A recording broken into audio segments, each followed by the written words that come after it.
What's the story, Morning Glory? What's the word, Hummingbird? Thank you so much for clicking on my channel and for joining me for this review of Life After Lockup Season 5, Episode 41. Welcome home. Let's get started with Tenny and Rob. Now, the last time that we saw Tenny and Rob, it was on Love During Lockup. And this is the couple where from prison, he was observing his family or keeping surveillance on Tenny and her kids through cameras that were set up all over the house. So from prison, from his prison cell, he was able to communicate directly with Tenny and the children through video camera and also keep an eye on them 24/7. He was watching them through the video cameras in the house. So that's that couple. And I do remember that Tenny and Rob's mom did not get along, but I cannot remember exactly the reason why. Now, Rob has an ex, and I'm not sure if he has children with his ex. I think he does. And I don't know if it's because his mother favors the ex over Tenny, and that's why her and Tenny don't get along. I don't really remember exactly what caused the rift between Tenny and Rob's mom, but they don't like each other. They don't get along at all. Their relationship is very, very strained. And also, Tenny and Rob are legally married. And I think they got married while Rob was still in prison. Now, Tenny has two children. She has a teenage daughter and a younger son, and these are from her previous relationship. Neither one of them are Rob's kids. So that's the little history of Tenny and Rob. So when Life After Lockup is starting, Tenny and Rob, and Rob also did 17 years in prison. So he's been out for about 6 weeks now. Ever since he came out, they've done a whole bunch of fun family things together. For example, they took a trip to Florida together. So they've been doing the whole family thing. Now, when we see them, it looks like they're moving into the house or a house. I'm not quite sure because Tenny was already living in a house while Rob was in prison. So I don't know exactly why they're moving boxes and stuff into the house, but that's when we first see them. Let's just fast forward to the party that Tenny had planned for Rob. So Tenny plans a welcome home party for Rob, invites a whole bunch of people, but unfortunately everybody flaked out. The only people that showed up were one of Tenny's friends, Tenny's mom, and then Rob's mom comes in, right? Okay, so I'm just setting up the scene for y'all. The party's taking place on the rooftop of some building. They have cake, they have decorations, etc. It's a nice little affair. So when the mom comes in, she comes in kind of like guns blazing a little bit. It didn't take too long for her to get it on and popping. So the mother comes in and she sits down, and the first thing she wants to talk about with her son Rob is why isn't he reaching out to her more since he's been out. Now Rob is like, I just got out of prison. I'm just trying to get used to my new life. I was locked up for 17 years, mom. So I'm just trying to get acclimated to life on the outside. So then the mom says, well, once Tenny is no longer here, it's just going to be me here for you. All you're going to have is your mama. And so then Tenny intervened and she was like, what do you mean when Tenny's not here anymore? Because they're married. And so Tenny's thinking, this is my husband. We're in this for life. Why wouldn't I be here? Why are you creating scenarios of me no longer being in the picture? Like, what's really going on? So she's asking the mom, why wouldn't I be here anymore? And so the mom was like, well, I'm just giving an example. I'm just saying, can I just, what did she say? Can I just, express myself or just say something? And then she goes, anyways, I'm trying to have a conversation with my son. So then she tells her son that, when you were away, you left us with this whole other family to take care of. I don't know what family she's referring to, Tenny's family or the ex's family. I'm not really sure which family she's referring to. But she tells her son, when you were gone, you left us with this whole other family to take care of. And when the mother said that, Tenny was like, I got to get a drink. So she gets up to go get a drink. And as she's walking away, she probably took 1.5 steps away. The mother goes, okay, bye, have a good day. Real snarky like that. So then Tenny pivots around and she's like, she bends down and she goes, what is your problem with me? So then the mother stands up so she can face Tenny face to face, toe to toe. And that's when it gets started. So when the mother got up, Rob immediately stood up because he knew that it was about to go down. You got two women standing up facing each other who don't like each other. You know what's about to happen. So Rob immediately stands up and he gets in between his mother and his wife, and he's trying to keep them apart, but not before Tenny was able to mush her mother-in-law's face. So she puts her hand on her mother-in-law's face and like pushes her back, right? So then the mom, of course, gets really, really pissed off. So she's able, I think she was able to hit Tenny over Rob's shoulder, but there's like a table there with food and stuff on the table and cups and everything. And so people, they start falling over. They're like tripping over the table, tripping over chairs because it's a lot of stuff there.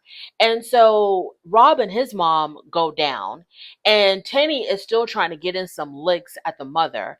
And while all this is going on, Tenny's children and her friend are sitting off to the side at another table trying to enjoy their cake. So they hear all the commotion going, and you see Tenny's daughter look up and she sees, like, her mom is in this brawl, this full on brawl with this woman. And so her daughter was like, oh my gosh, she's hitting my mom. So the daughter begins to get up to walk over to her mom, or to run over to her mom to help her. And that's where their segment ended. So y'all, Life After Lockup, it got started off with a whole, I mean, guns blazing. It started off with a bang. I didn't know Tenny had it in her because on Love During Lockup, Tenny seemed really, quiet, reserved. Um, she seemed very like, I didn't know she had it in her to get down like that, but she does, and she did. And so I was just like, oh my God, how did it get to this? How did it get to this? And the way that they were going at each other, it was like you could tell it was from a whole lot of pent up anger and frustration towards one another, because it seems like this whole entire time that they've had to deal with each other, it's always been they've been like faking the funk. They've been trying to be civil. They've been pretending to like each other, pretending to want to get along, but underneath the surface, they really, really hate each other.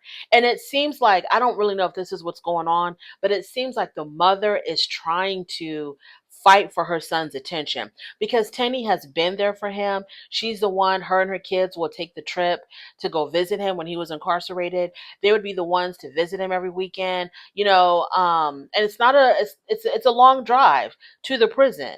And so it was a lot for them to do this, but they wanted to always, be there for him, support him, let him know that he had people who loved him, who were waiting for him to come home. And so the mom, I don't think she was that active in Rob's life while he was incarcerated, because while they were waiting for people to show up for the party, Rob had said, I'm used to people not showing up for me. I'm used to visiting day. It's only been, my wife and her kids coming to see me on my visiting day, and nobody else would show up. Everybody else, had better things to do, including his own mother. So it seems like the mom probably feels some kind of guilt for not really being there for her son, and probably feels some kind of way that Tenny was making the effort to support her son while he was in prison. And I think that's where a lot of her frustration comes from with Tenny. She's trying to prove to her son that, I support you just as much. I love you just as much as she does. She wasn't the only one that was going through this with you. I was here too. And I think the mother feels like I feel like the mother feels like she's being left out of her son's life. Her son is choosing his wife maybe more than her because the wife has been there for him more than her. And I feel like she's competing with Tenny. And I see this a lot in certain mother-son relationships, that the mothers are always competing with the wife or the girlfriend for the son's attention, for the son's love. I have seen this a lot. And that's like, I think that's what I'm seeing here with Tenny and her mother-in-law. I feel like, the mother-in-law, I don't think Tenny feels like she's in competition. I think the mother-in-law feels like she's in competition with Tenny for her son's attention and love and affection. That's what it seems like to me. But Tenny got down with her mother-in-law. It was a full-on brawl. It really was. Because Rob, as big and strong as he is, he was like struggling to keep these two women apart. I mean, he fell over with his mom. Of course, he was tripping over furniture, but he was struggling to keep these two women apart. Let's move on to Justine and Michael, y'all. Justine and Michael are back. And Michael got his full on dad bod. Okay. That whole you know how it is when they go to prison, they get real cut, they're lifting a whole bunch of weights, they get real muscular, real hard. All of that has gone by the wayside. Michael has gotten his soft dad bod. It is in full effect. So when we see them, we see their little daughter Manhattan. She is 16 months old. They're at the hospital, and I thought that they were there for a checkup for the baby, but no, they are there for Christine. I mean Justine. I keep on calling her Christine.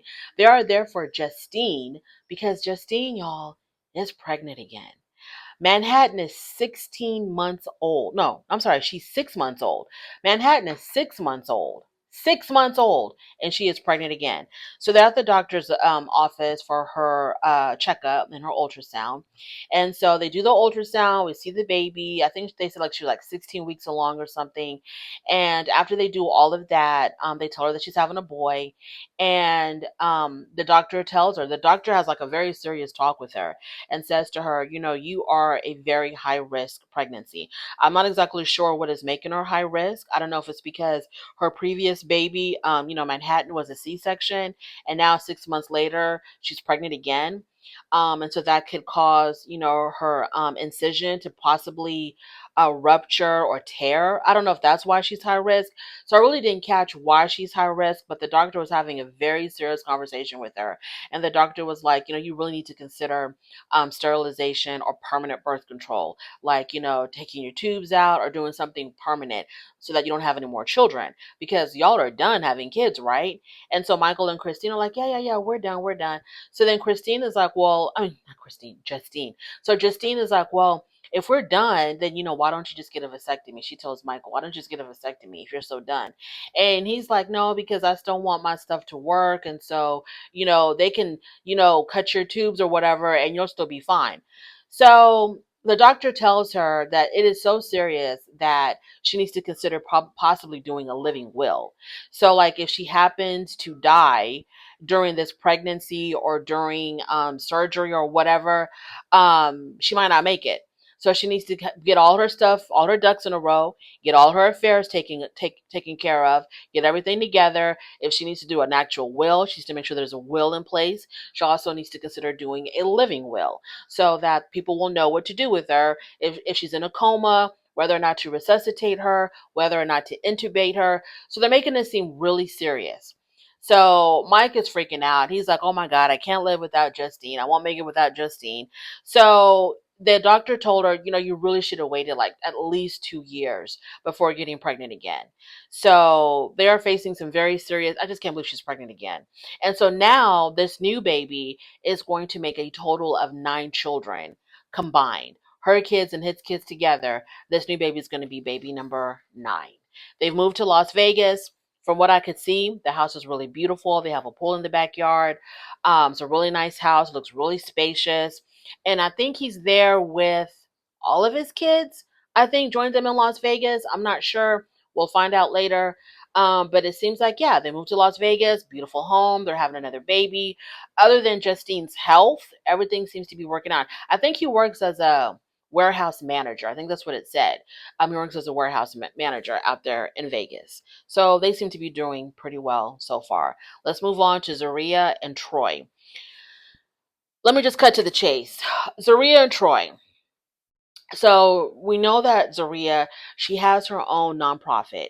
It's an organization that helps ex inmates or whatever. So she got her husband, of course, she got Troy a job there. He is going to be the director of community engagement, and his job is to engage the community. So she takes him to the office, introduces him to her staff, which was at that time only 2 people. And then she takes him around, she shows him his own office. So, like, he's legit now. He's official. He's going to be working for this nonprofit. He's going to have this fancy title. He's going to have his own office. So he's going from the streets to corporate or to nonprofit or to whatever. So he has making a huge transition in his life. So later on, they're in bed and they're talking about their upcoming wedding. Even though they are legally married, Zaria said that she got married during COVID, and so they had to stand 6 feet apart. And they got married while he was still in prison. They had to stand 6 feet apart, and so she felt like she was cheated out of an actual wedding. So they're planning an actual wedding. So they're talking about, the decor, the theme, her dress, so on and so forth. And then she tells him that she has a secret to reveal to him. She tells him that the nonprofit is in debt, like $7,000 in debt, plus they're like 2 months behind in rent. And because this is an entity or a business, yeah, they're not, it's not like being evicted from an apartment or a house where you got to go through eviction court or landlord tenant court, and it's a long process to get somebody out. When it comes to a commercial space, when you are late on your rent, you're out. And I think she ended up telling him that they can't go back to that building until she pays the rent. So he's upset that she didn't tell him sooner. He's upset that, she waited until now to tell him. I don't know what he could have done if she did tell him sooner, because how long has he been out? He hasn't been out that long. So I don't know what he could have done, what difference it would have made when she told him, because his only source of income is going to be coming from this nonprofit. It's not like, I don't know, maybe he's got money stashed away somewhere. I have no idea.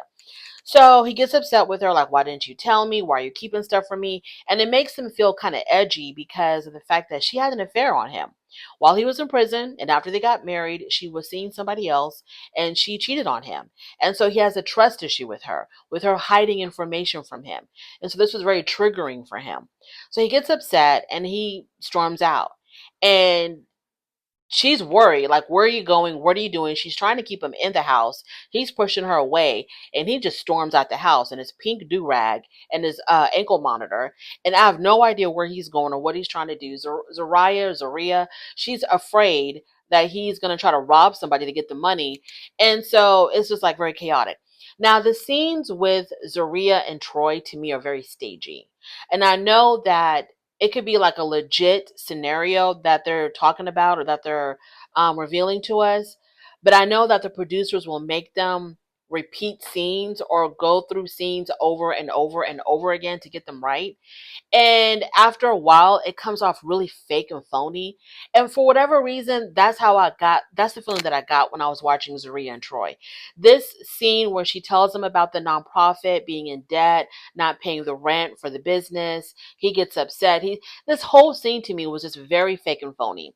I don't know if the whole entire situation is fake and phony or the way that they were rehearsing it and the way that they were saying their line. I don't know what was going on, but it didn't come off as sincere and genuine to me. So I really didn't care. I didn't feel any of the angst or any of the, the pressure or the stress of like, oh my God, what are they going to do?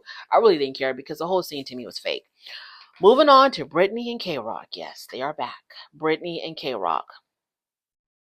So when we see them, they are on their way to Houston, Texas. So they're packing up their Mercedes. They want to go to the mechanic real quick to make sure that all the fluids are topped off and whatnot. And while they're at the mechanic, K-Rock gets a call from his PO. And the PO says that they have not gotten an official approval from the Texas parole office of whether or not K-Rock can move to Texas. Now, their state that they're living in, which I think is it North Carolina? North Carolina approved for them or approved for K-Rock to leave to go live somewhere else. They approved that. But Texas did not approve K-Rock coming into their state and having to report in Texas for his parole. So K-Rock is upset. Brittany comes and she sees them talking on the phone and she's like, what's going on? What's wrong? And he tells her that Texas has not given me the approval to move there. And we got to wait 30 days. But we're moving now because they've already packed up everything. They're on their way. They've already put deposits down on their new home or their new whatever in Texas. So they're losing money and they're not going to have anywhere to stay because Texas won't let them in. So I'm thinking to myself, wouldn't you have waited to get the official approval before moving? Like, I don't understand. That's why I feel like, this is just for dramatic effect. I don't think this was a real issue for them. I think K Rock got the approval and they are on their way to Texas and they're going to get there and everything's going to be just fine. I just don't believe at all for a second that there's any real risk of them not being able to relocate to Texas. So I think this whole thing was staged. I don't believe it for a second, because you wouldn't move and put all this money into your move if you had not gotten the official approval that you were able to relocate. So let's just move on to Kimberly and Joey. So Kimberly and Joey are back, and y'all, Kimberly says she talks about how they want to buy a house. Okay, she says she wants to buy a house, and she's a teacher's aide, and Joey is unemployed, but they want to buy a house. How does that work out? How do you make that happen? So she says, what's going to help her get this house is if she sells a whole bunch of stuff. And I don't know if she means like, I don't know what the hell she was talking about, because you're not going to make enough. You're not, all your used old stuff that you're trying to sell, all your junk that you're trying to sell is not going to give you enough money to buy a house. So I don't know if she meant like she's starting like a shop, like a TikTok shop, where she's going to be like selling stuff on the daily or on the monthly. Because you selling all your junk in a garage sale, you're not going to raise enough money to buy a house unless you sell the house that you're renting. Maybe. I don't know. So, anywho, let's move on from that. So we find out that one of her two boys, her oldest son, might be Joey's kid. So Joey's taking the kids to school, and after dropping off the little one, it's just him and the older one in the car. And he's asking the older one, doesn't our hair look alike? When my hair grows out, doesn't it look like your hair? Do you think we look alike? Well, coming to find out, both Kimberly and Joey are wondering if the oldest son is Joey's kid, because at the time that she conceived him, she was with her ex, but her ex cheated on her. And then at that time, Joey had just gotten released from jail. So she went back to Joey. And so she was seeing Joey. And so she doesn't know who got her pregnant. Was it her ex or was it Joey? So they don't know. And I don't know if Joey wants the child to be his. I couldn't quite determine what his expectation or what he was hoping for. I think he wants the child to be his. So they're going to be taking a DNA test. So they take the DNA. Kimberly is stressed the hell out. And Joey wants to know, because Kimberly was like, do we have to do this right now? And Joey's like, hell yeah, we got to do this right now, because I want to know if he's my son or not. So they get the at-home DNA test. They swab Joey. They swab the child. Then they drop everything off in the mailbox. And we shall see later on this season whether or not the oldest son is actually Joey's. Nothing else to say other than that. They're broke and they're trying to figure out if the oldest kid is his. Moving on to Daniel and Bianca. Y'all, Bianca's going to be a problem.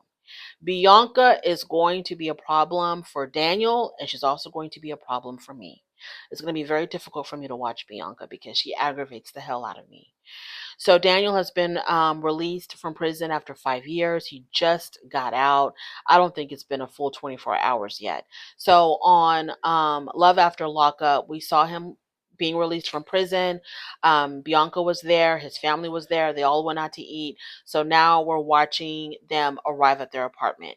So Bianca and Daniel arrive at the apartment that Bianca rented for 4 months. And she gives them a little tour, shows them around. And it's been a very long time since he's been with a woman. It's been like a year, I think she says, since she's been with anybody. So they want to get it on and popping ASAP. So the next time that we see them, I felt like we got a very realistic account of their first moment together, their first night together, really accurate account. Now, Daniel, because he's a man and it had been a while, it was beautiful for him. The angels were singing, fireworks were going off. He felt like he died and went to heaven. Bianca, on the other hand, she was like, well, I have to keep in mind that he has been gone in prison for a very long time. And so she was like, well, it wasn't bad. Was it just horrible? It wasn't bad, but it was horrible. Well, like, what was it, girl? Tell us the truth. So after that, he makes breakfast for both of them. So they're sitting there in the kitchen eating breakfast that he made. And then she commands him to go get her a cup of coffee. And he was like, no, you can get your own coffee. The coffee pot's right there. And she's like, no, you get it for me. You get my coffee. And he's like, no, I don't want to get your coffee. And you could tell it wasn't about the coffee. It was like them trying to figure out who's really going to be running this show. And so she kept on like, demanding that he gets this coffee for her, and he keeps on telling her no. So then she says, after all I've done for you, you can't even give me a cup of coffee. Then he got pissed. It was no longer fun and games. He got dead serious, and he looked at her deep in her eye, and he said, don't you ever do that again. Don't you ever take the things that you've done for me out of love and turn it around and use it against me to try to manipulate me into doing something that you want me to do. Don't do that again. And so then she goes, oh, you're just so over dramatic. So he got serious. He got serious real quick. And she just kind of like brushed him off. And she's like, oh, you're just being over dramatic. So then she tells us in her confessional that um he was being selfish and rude. Okay, girl, he just came out of prison. He's trying to get his bearings together, right? He just came out of prison. He made you breakfast. You don't do much of anything, because she got this settlement from her when she got into that accident where her friend was driving under the influence and they crashed, and so she probably got a huge insurance settlement. And you don't really do much of anything. He made breakfast for you, girl. Like what? She said, because he wouldn't get you a cup of coffee because you demanded him to go do something for you and he didn't jump because she wants to control him. She thinks that, she's going to be able to mold and shape him into whatever the hell she wants. And he's letting her know, no, I'm still a man. I might have been in prison for 5 years, but I'm still very much a man. And you're not just going to boss me around. I'm not like some pathetic little puppy who is so desperate for companionship because I've been gone for so long that I'm just going to let you come in and run my life. That's not going to happen. So I was really proud of Daniel for standing up for himself. And also, I didn't like how she complained about his physique. She kept on talking about how, oh, he's a lot skinnier than I expected. He catfished me because I guess she thought he was going to be a lot more muscular. Daniel is lean. He's lean. He does have definition and he's lean. Okay. Pardon him for not bulking up, like some musclehead while he was in prison. His body, his physique fits him just fine, Bianca. So yeah, Bianca's going to be a huge problem for me because she's very ungrateful. She's rude as hell. She's very controlling. I can't. I don't. I don't see much of anything that I actually like about Bianca. Thank you so much for joining me. I really do appreciate it. On your way out, please don't forget to rate the video. If you like this content, please subscribe to my channel, and I'll definitely talk to you later. Bye.